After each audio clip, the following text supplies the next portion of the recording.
All right, here we go, sharing the screen.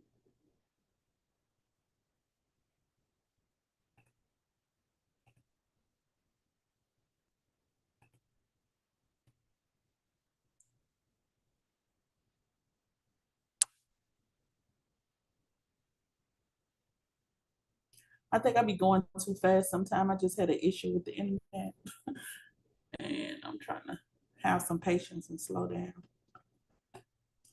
Hold on one moment. It says y'all can't see my screen. Wonder why.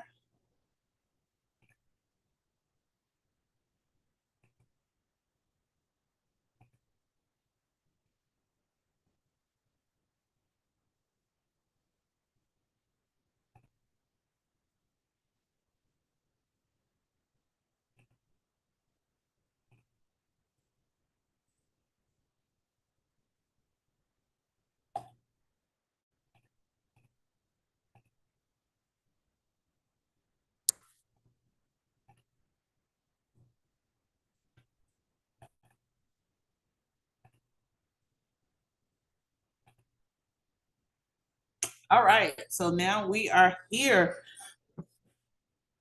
guys. Y'all were on chapter 6. We're talking about the chemical properties, physical and chemical properties of matter. All right, and for instance, we do have this recorded on our live stream on YouTube. You can revert back to it. I have to modify the title, but this is definitely the nail manicuring review. So just checking out our physical and chemical properties of matter. Mainly we discuss, when we just introed into this, we discussed about monomers and polymers and the molecules and everything that comes together. So let's give a couple of examples of a physical change versus a chemical change, okay? A physical change versus a chemical change. As we have seen, science, middle school, you have ice. Ice is water, okay? The ice melts and it melts under heat and cooling, then the water cools. But also in the school, we have steamers, and how to give great examples of that. We use the water, and the water changes into a vapor, and the vapor gives off what we call the steam.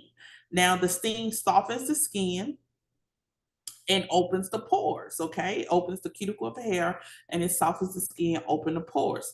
And so a physical change example would be the ice cube to water and the water to steam. The ice cube also is frozen. The water can be frozen as well, okay? And so those two can go back and forth. And so transferring one thing into another one, okay? And so we have ice to water. We can put the water in the steamer and it gives off a vapor. Okay.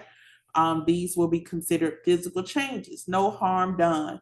And then we have chemical changes. Chemical changes, we have alkaline and we have acids. Have you ever seen a pH scale? Okay. If you have any type of lotions and products you use on your face, your body, shampoos, they deal with a pH scale. All right.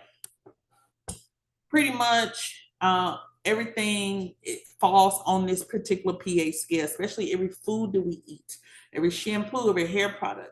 The hair, skin, and nails is on the pH scale on the acid side. And I really want to show you a pH scale.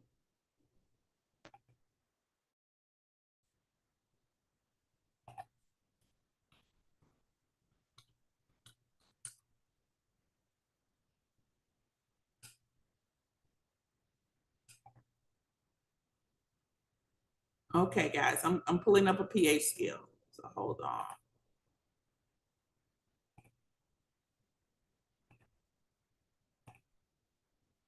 All right, so I'm pulling up a pH scale. Let me do, I'm gonna choose this one. Okay. The pH scale goes from 0 to 14. All right. 0 to 6 is what we call acidic, it's acid. All right. 7 is neutral. 8 to 14 is alkaline. Y'all got it? So a chemical change has to do with something acidic and something alkaline changing up, okay? Something acidic and something alkaline. So guys, look, these are some of the things that are on the pH scale. Battery is a 0. Battery acid, you get it? Battery acid, 0, okay? You may think that this is a 1, then a 2, like little steps. 7 is water, and actually it's distilled water. You can add distilled water to anything and it will start to break down. Water itself is going to be called a universal solvent. So you can add water to any of your liquids and it's going to break down. It's going to take the strength of those liquids away. Okay, it's going to break down. It is a universal solvent, which means water can go into just about anything, okay? Here's where it looks. The farther the number is away from 7, each step is about 100 times, okay? So it's 100 times stronger, 100 times stronger versus 100 times stronger.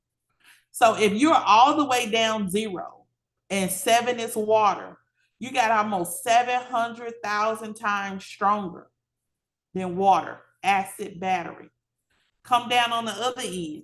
14 is drain cleaner. You got about 700,000 times stronger than water, okay?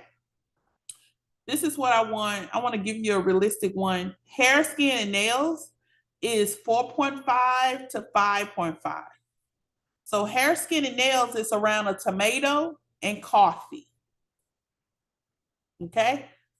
A lot of times, and I'm gonna go skincare, a lot of times people have a lot of breakouts because they eat a lot of acidic foods. Okay? You see lemon, that's 2. If you see a lemon that's 2, also you need to think a lime is around the same. The orange is around the same. It is very, very acidic. Even though it can have a great taste, it still has a very strong effect, okay? This is why you can take lemon or orange and you can mix it with like water and it's a great cleaner for your furniture, okay? It is very, very strong. Blood is an 8. Baking soda is a 9, and baking soda helps kill fungus. It doesn't matter. Anything that's close to 7 is going to be gentle, and everything further away from 7 is going to be very, very strong. I wanted to get that to you. Drain cleaner, ammonia, hair color, bleach, all of that is over here in the purple. Very, very strong. Okay, very, very strong. I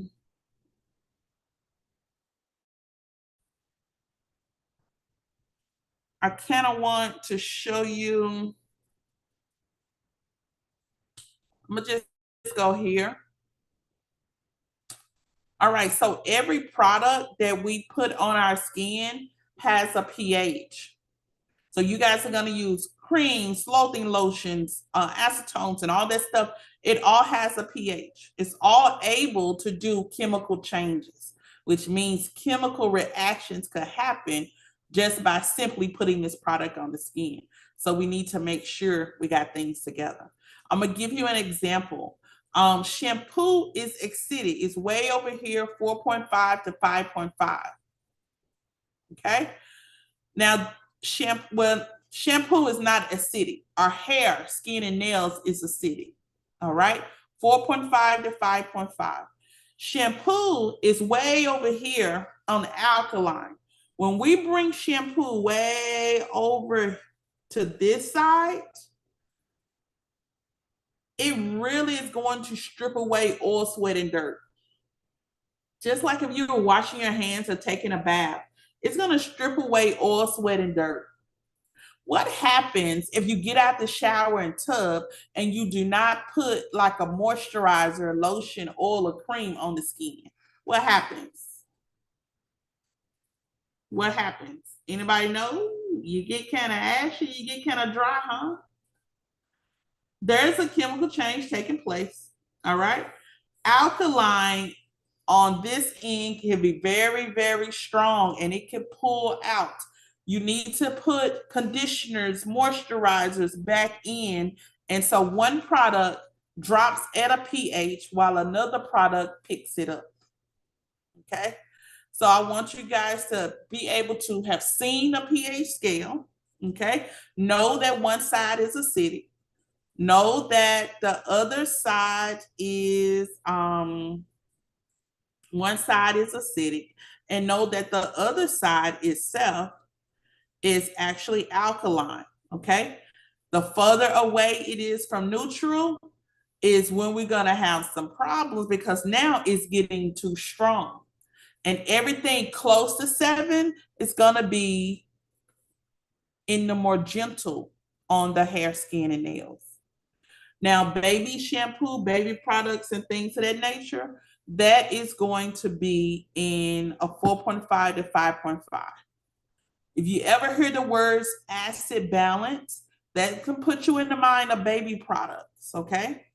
So a lot of times people want to say, I use acid balance shampoo. I use acid balance soap, acid balance body wash. That's great. But acid balance is made mainly specific for kids. Kids don't get or produce as much oil and dirt as adults. So it's fine for a baby, but for a grown person in their 30s and 40s that produce a lot of oil, sweat, dirt, odors, and things of that nature, you're gonna have to go back with that same shampoo 3 to 4 times, or that same body wash a couple of times. You gotta have something that's able to pull your odor, your dirt, okay? And so that's something you guys will always, no matter what course you're in, you'll always see the pH scale, okay? And based upon a person's sensitivity in their skin, it'll tell you if the product is too strong for them, or because it's not doing what you want to do, it may be telling you that the product is too weak for this person, okay? I'm gonna go back. I seen Deanna come on. How you doing, Deanna? I'm sorry.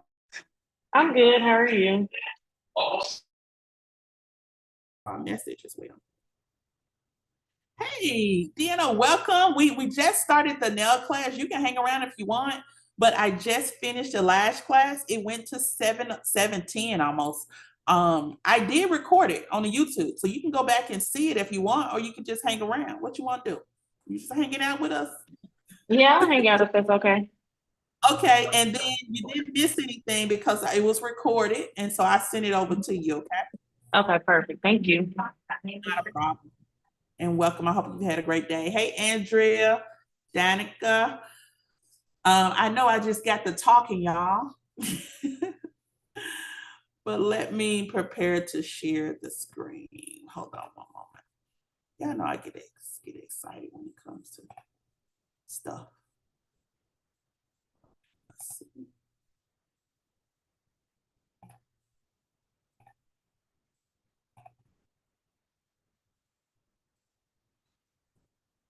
All right. So I said all that to say this.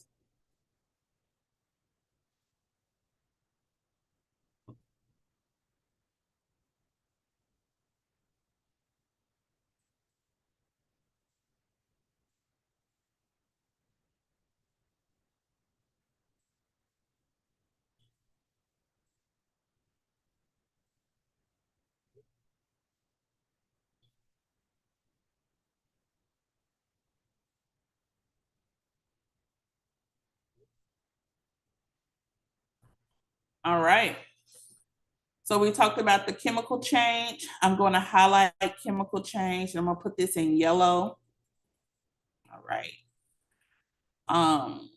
It says those new substances have different chemical and physical properties. In fact, every substance has unique properties that allow us to identify it. This is where we're talking about our elements, okay?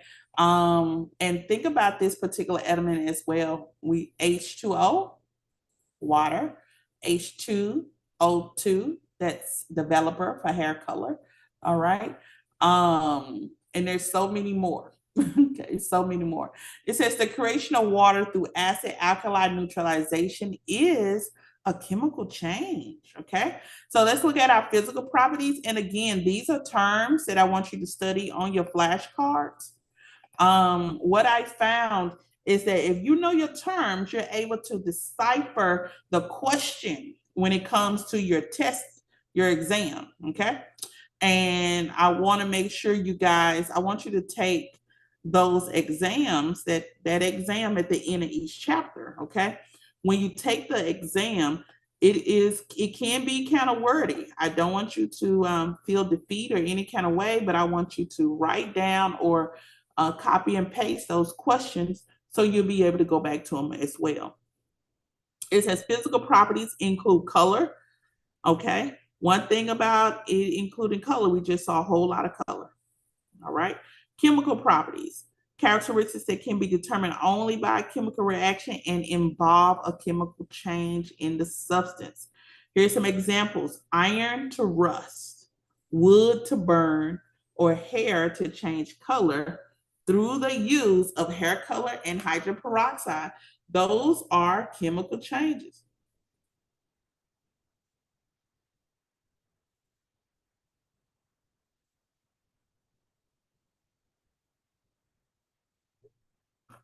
Okay, and those are chemical changes. All right, so we'll definitely look at that. And those are great examples. Iron to rust. Okay, you think about your tools, think about knives and things of that nature. You leave water on them.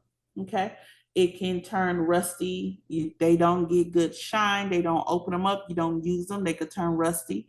Wood to burn. You take the wood, put it in the fireplace. That's a chemical change. And then hair to change color through the use of hair color or hydrogen peroxide. Hydrogen peroxide is what I listed as H2O2. So you'll find it on the element. Hydrogen peroxide, if the top is left off of it, it becomes water over a period of time. Okay, it becomes water. And so those are examples of chemical changes. So make sure you notate that. Pure substances and physical mixtures. Again, we're going to see a lot of terminology. In this chapter, it is kind of wordy. But what I want you to do is to study your terms. Ms. Cox, I want you to do nothing else but study your terms, okay? Study your terms. There isn't a high significance of chemistry on your state board exam. I checked for Mississippi, but it's not a lot of it. So I don't want you to get scared or say, oh, I got to study this, I got to study this. It's a small amount. All right. So, but what I still need you to do is study your term. And I still want to say that I went over this chapter with you. Okay. A pure substance, a chemical combination of matter in definite fixed proportion. Let's highlight that in yellow. So when you go back to it, you know that's something you need to study. It says pure substances have unique properties. Water and salt are examples of pure substances. Let's put that in green. And it gives you H2O2, NaC1, and those are elements. If you got a nerdy bone in your body, you're very excited at this point, okay? Air contains many substances, including nitrogen, carbon dioxide, and water vapor. I'm gonna put this in yellow, okay? Everything I highlight will also be references for you to go back and study. A physical mixture is a physical combination of matter in any proportion. When it gets kind of wordy, I will pause and then go and get us a video, something of that nature. Okay, let's look at our figure 7. It says all matter. It's either going to be a pure substance or a mixture. And the pure substances are break down into elements and compounds or compounds. And then you have your mixtures that break down into uniforms or non-uniform. So it says most beauty products are non-uniform. Okay.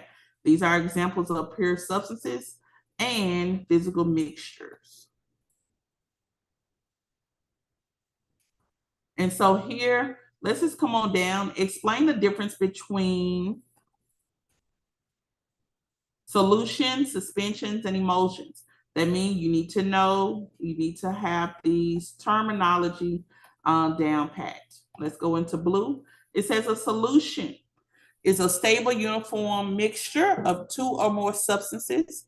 A solute is the substance that is dissolved in a solution, okay?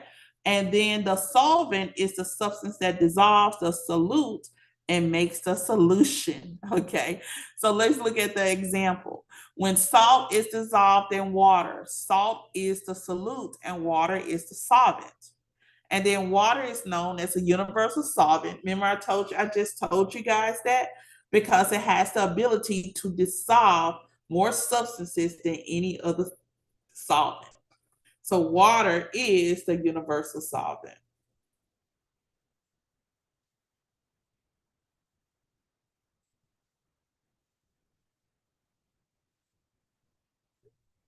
Okay.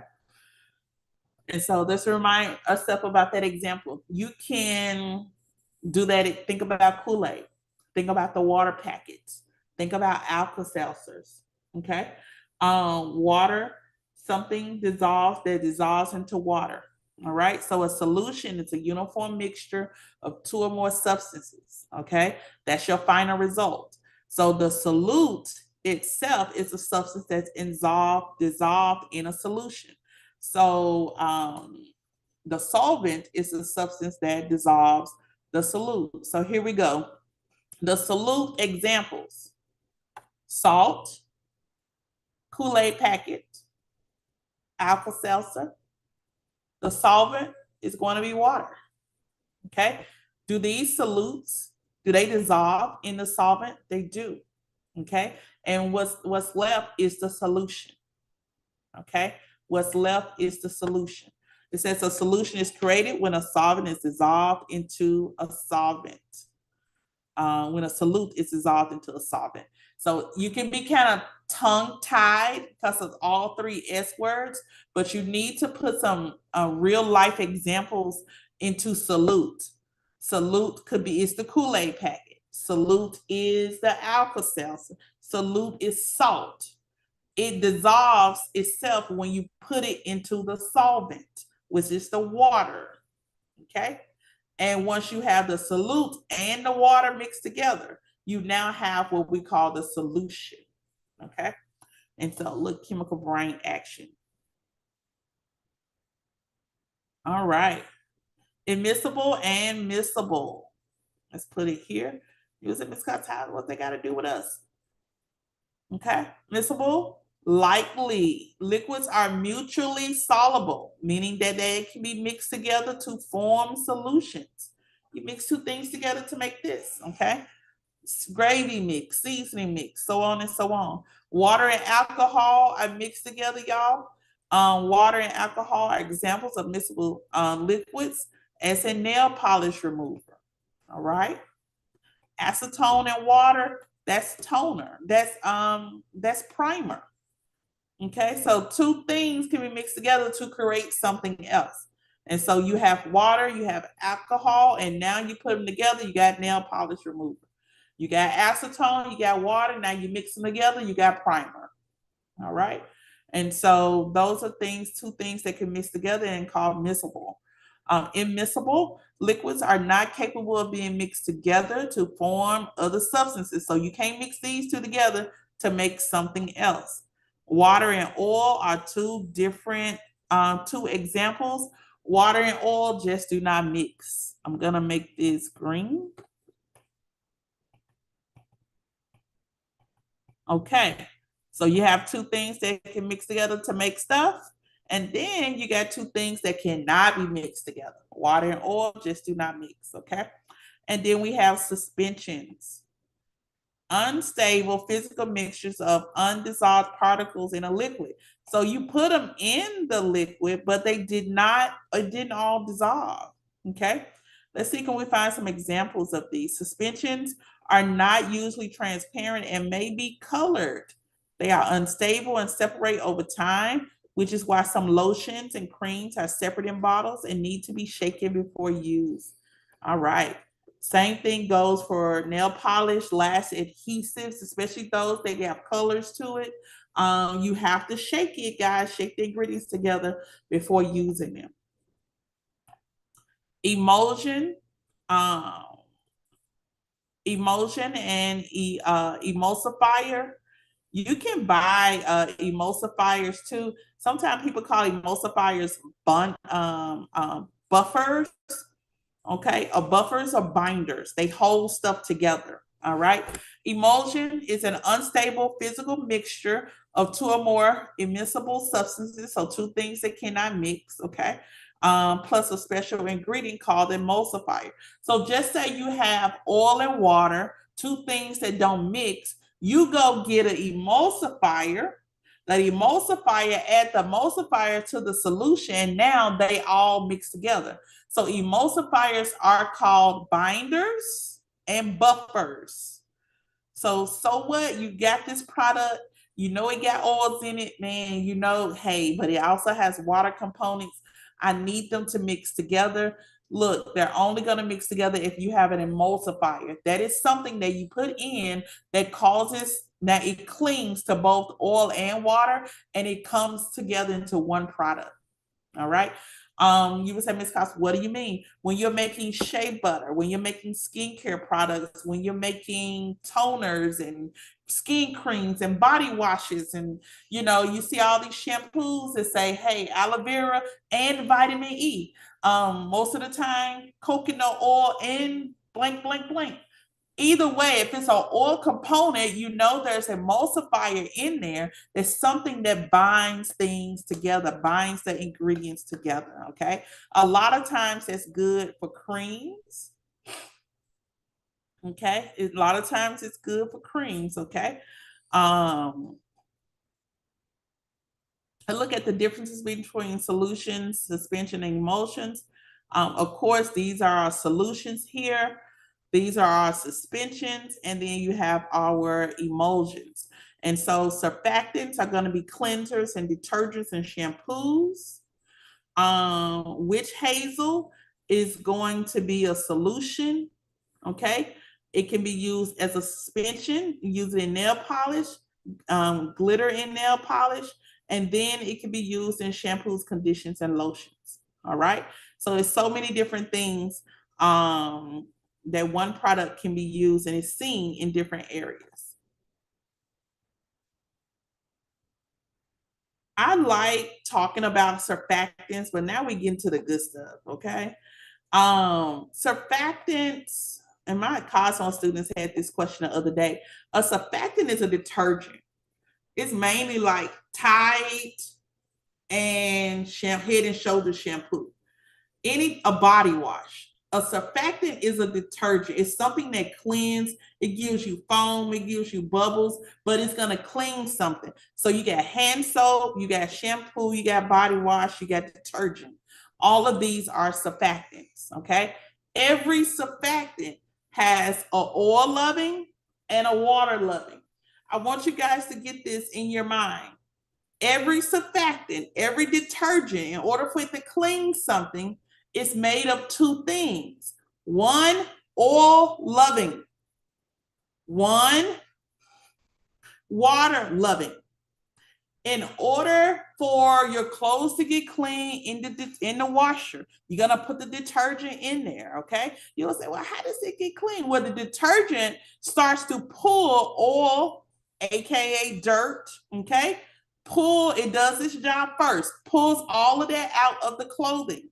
And then the water loving comes in and in the rinse cycle, okay, starts to flush all of that and goes back behind until they have removed all that they could remove. And shampooing the hair and scalp, you have an oil loving and a water loving. How do we know which one is water loving? Because it says hydrophilic. Hydro means water. Hydrometer. Okay, hydro means water. Lipo means oil, or lipo means oil. Okay, I'm putting it in blue.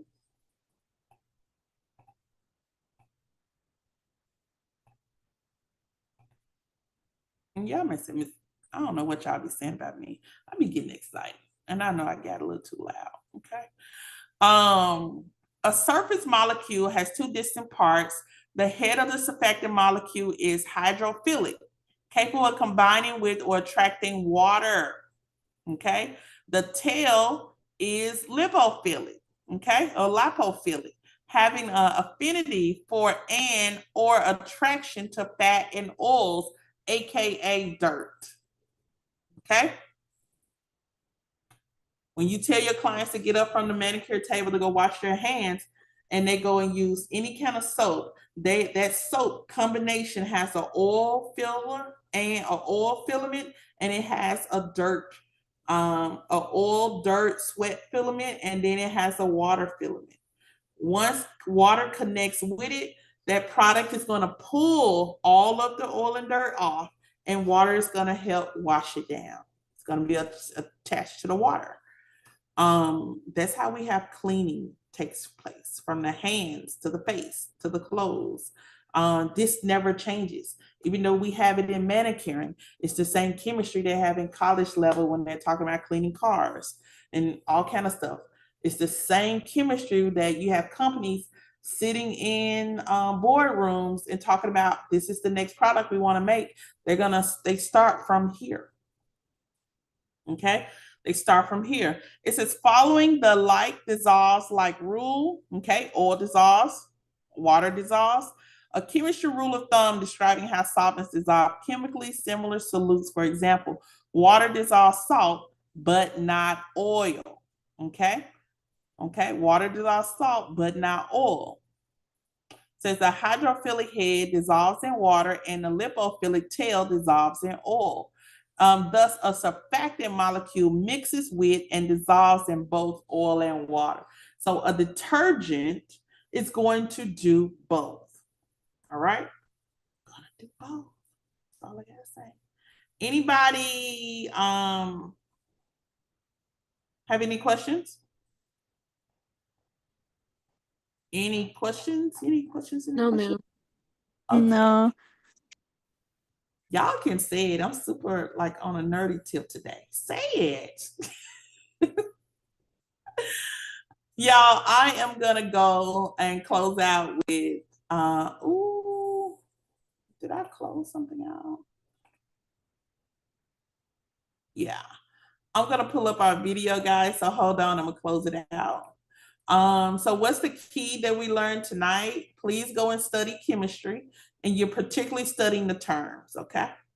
You're studying the terms. Let me go to the dashboard to see what's on our list. See, can we do anything tonight before we get started? Excited.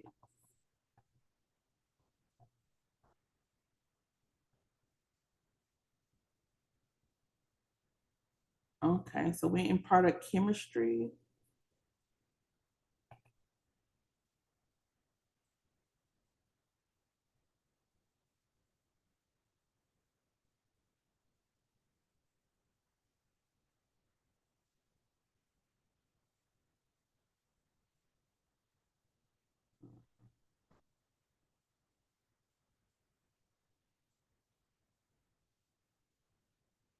I thought we would have some more videos.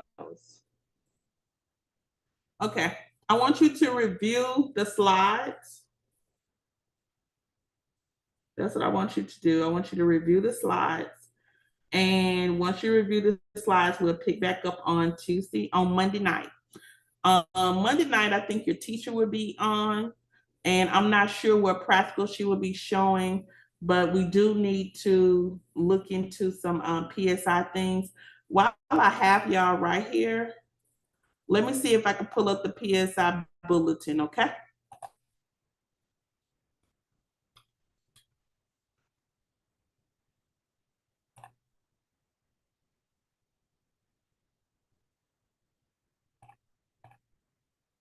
I'm sharing my screen so we can go through it together. All right. In our practicals, I want to be proactive. Since you guys are going to be with me longer than Lash people, I want to be a little bit more proactive. I may be at the wrong site.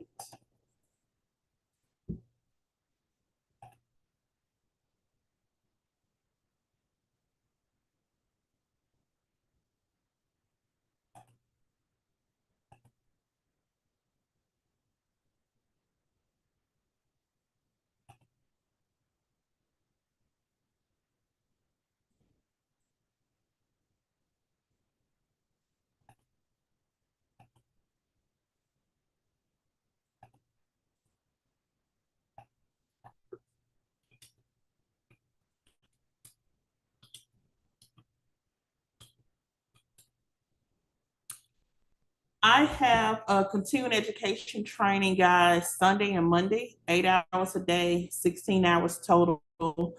So I won't be available Sunday and Monday.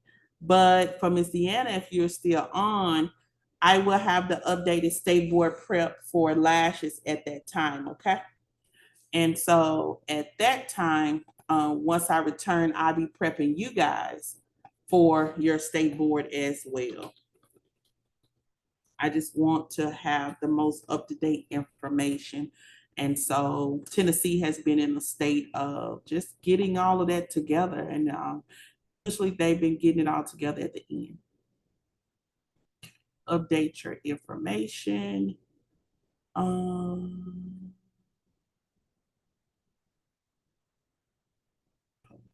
Do we have a state board now?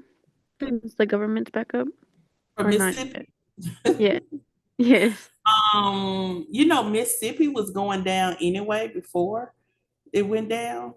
So hopefully we will have it come back up. But Mississippi was losing their board prior, you know, it was separate from government shutdown.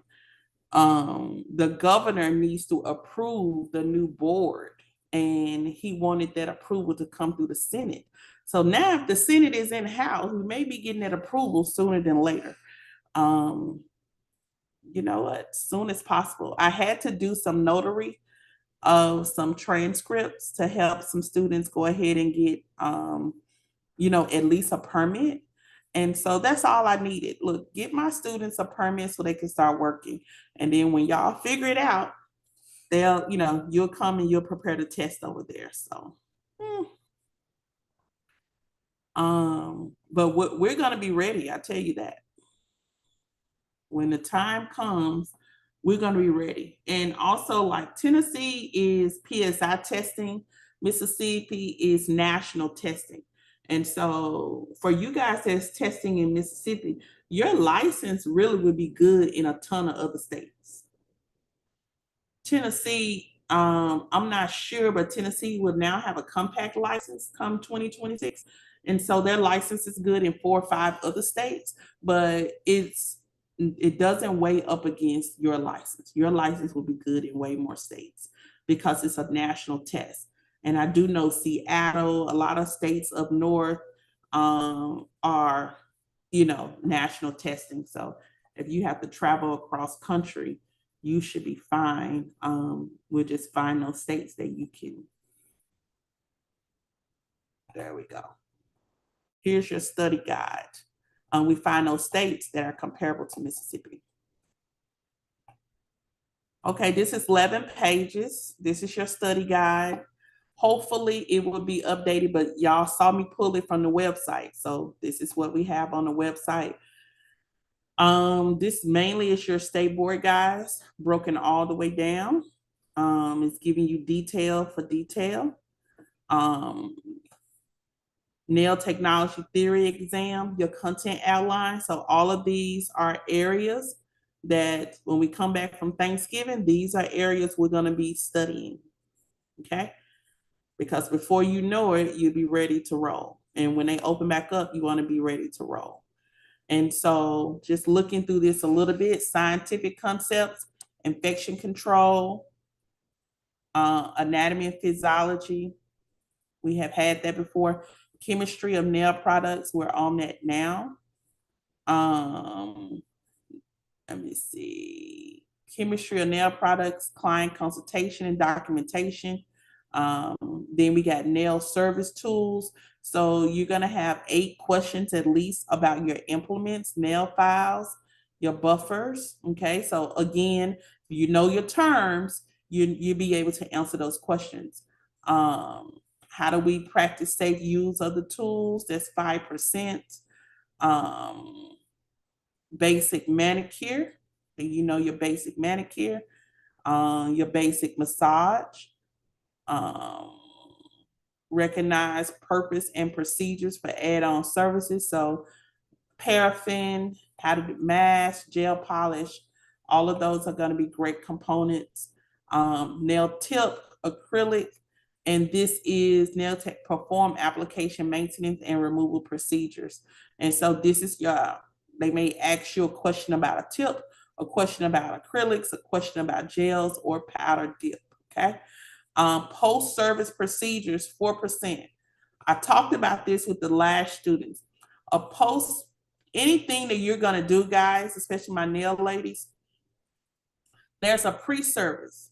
Pre-service is going to include you cleaning and sanitizing your products, of cleaning and disinfecting your implements, setting up your station, washing your hands, and making sure you're ready for the next client.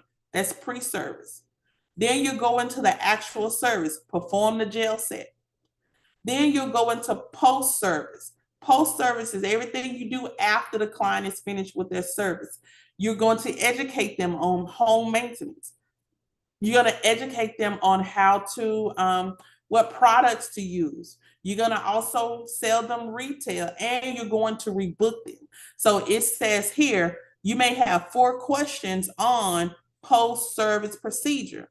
And those questions guaranteed are going to be rebooking, educating the client, and selling them retail products. That's what post-service means. So when you see this, that's all that means. What do you do after the service? Okay. National Nail Technology Theory Examination. Here's some sample questions. They even, oh, I love Mississippi. They even give you sample questions. What's the first step in performing a manicure? How many questions they give you? Oh, wow. They give you 10 sample questions. Okay. They tell you where the books, the tests, and things are coming from. Oh, wow. I'm going to save this.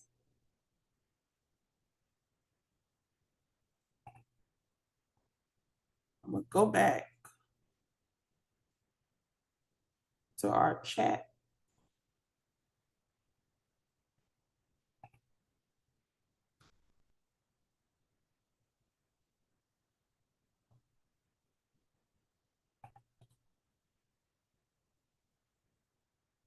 Copy. Go back to our chat. Bam. Okay. I'm also gonna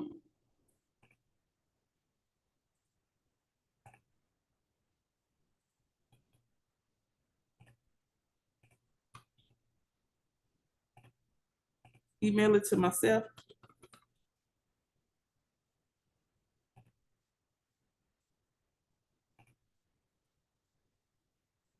All right, you guys could download this from your chat, or I'm gonna email it to you.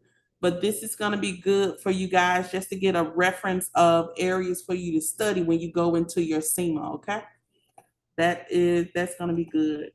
So that's for the theory, and then the practical, you got the handbook, and then you got the practical examination, and then we got the law. What we'll do, guys, is knock it out one at a time, okay? So I only see you're gonna have maybe 3 areas we have to go through. That's it. And we'll knock it out. But that theory component is first. Everywhere you go, you gotta take the theory exam first, okay? That was good. All right. So that was good, guys. I want you guys to continue going into your SEMA this weekend. Everybody needs to study on terms. We're gonna pick back up. Nail students, Miss Brittany will be back with you on Monday, and I will be here Tuesday for my lash students and also for the nail students, okay? I see you guys. If you need anything, send me a text. Remember, Sunday and Monday, I'm not available, but you'll see me texting, checking on everybody, on my breaks and things like that. Y'all, I'm gonna be on Zoom 16 hours. So I'm just getting my practice with y'all, okay? Y'all have a blessed and amazing weekend. I will send you over that YouTube as well